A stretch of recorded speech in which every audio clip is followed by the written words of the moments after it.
પાદરા વડુ પોલીસે બાતમીના આધારે ભારતીય બનાવટનો વિદેશી દારૂ 3,08,052 3,08,000નો દારૂ ઝડપી પાડ્યો હતો। એક આરોપીની ધરપકડ સાથે કુલ મુદ્દામાલ 10,38,802નો ઝડપી પાડી કાર્યવાહી શરૂ કરી છે। વડુ પોલીસ સ્ટેશનના પીઆઈ જેપી ગઢવીએ સ્ટાફના માણસોને અલગ અલગ વિસ્તારોમાં દારૂની ગુનેગારીને પકડવાના કામે પેટ્રોલિંગમાં હતા ત્યારે પોલીસ કોન્સ્ટેબલ યોગેશ કિરીટભાઈને અંગત બાતમીદાર પાસેથી બાતમી મળી હતી કે રાજસ્થાની પાસિંગની ટ્રક વડોદરાથી કાદરાના મુવાલ તરફ આવી રહી છે અને તેમાં ભારતીય બનાવટનો વિદેશી દારૂ છે।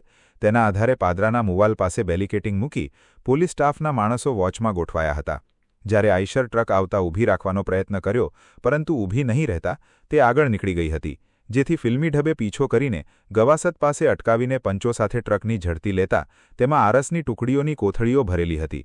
તેને ખસેડતા ટ્રકમાં દારૂ ભરેલી પેટીઓ મળી હતી, જેમાં વિવિધ બ્રાન્ડની બોટલો, ક્વાર્ટર, ટીન, બિયર વગેરે 1,116 મળી આવી હતી, જેની કિંમત 3,08,052 3,08,052 રૂપિયાનો દારૂ કબજે કર્યો હતો અને મુદ્દામાલ ટ્રક, મોબાઈલ અને આરસની ટુકડી મળી કુલ 10,38,802 રૂપિયાનો મુદ્દામાલ કબજે કર્યો હતો, જેમાં એક આરોપી ચુનીલાલ ડાલુજી ચૌહાણ રહે મૂળ ચિત્તોડ હાલ સંતરામનગર કેનાલ પાસે પાદરાની ધરપકડ કરી આગળની કાર્યવાહી હાથ ધરી છે, જેમાં વડુ પોલીસ સ્ટેશન સ્ટાફના જવાનોએ કાર્યવાહી કરી હતી।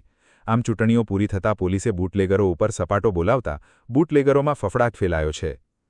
માતૃરક્ષા ન્યૂઝ, ગોપાલ ચાવડા।